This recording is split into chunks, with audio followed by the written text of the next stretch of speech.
ভাই, আপনি তো ওনার সব কথাই শুনলেন। আপনি চাইলে তো 250 গ্রাম মাংস ওনাকে দিতে পারেন। আর এমনও তো না যে উনি আপনার কাছ থেকে ফ্রিতে মাংস নিতে আসছে, উনি তো টাকা দিয়েই নিবে। তাহলে আপনার দিতে সমস্যা কোথায়? দেখেন ভাই, আপনি আমার রেগুলার কাস্টমার, তাই কিছু বলতেছি না। আপনি এই মাংস নিয়ে যান তো। এই আপু, আপনিও যান। এই দাঁড়াই দিয়েছেন কে? যান।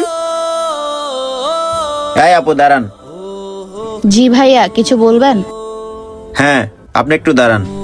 ভাই শোনেন, আপনি ব্যবসা করতেছেন ঠিক আছে, কিন্তু ভালো মন মানসিকতা নিয়ে ব্যবসা করেন।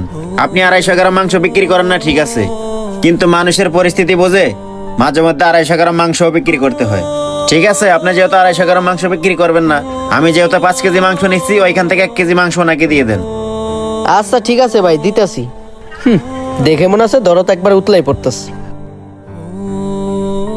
যাক, তাহলে আজকে ভাইয়ার জন্য আমি আমার মেয়েটার মুখে এক টুকরা মাংস তুলে দিতে পারবো। এই যে লন আপনার গোস। ভাইয়া, আপনাকে অনেক ধন্যবাদ। আজকে আপনার জন্য আমার মেয়েটা গরুর মাংস দিয়ে ভাত খেয়ে রোজা রাখতে পারবে। আরে কি বলেন আপু, ধন্যবাদ দিতে হবে না। আমার ওসিলা আপনার মেয়ে রোজা রাখতে পারবে, আমার মতো সৌভাগ্য এবার কয়জনের আছে।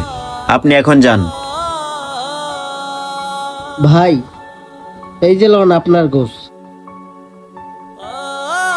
আর ভাই, আরেকটা কথা শুনেন, কালকে থেকে মাহে রমজান, ব্যবসা করলে ভালো মন মানসিকতা নিয়ে ব্যবসা করেন, দেখবেন ব্যবসা অনেক লাভ হবে, আর আল্লাহ তাআলা আপনার প্রতি অনেক খুশি হবে। ভালো থাকবেন, আমি এখন আসি। আসুন আমরা সকলেই এই রমজানে গরিব অসহায়দের পাশে দাঁড়াই। আর সকল মাংস ব্যবসায়ী ভাইদের উদ্দেশ্যে একটা কথা বলতে চাই, যে যতটুকু মাংস নিতে আসবে তার কাছে ততটুকু মাংসই বিক্রি করেন, যাতে করে গরিব অসহায়রা এক টুকরা মাংস হলেও তাদের সন্তানের মুখে তুলে দিতে পারে। ভিডিওটি ভালো লাগলে অবশ্যই শেয়ার করে দিবেন। ধন্যবাদ সবাইকে।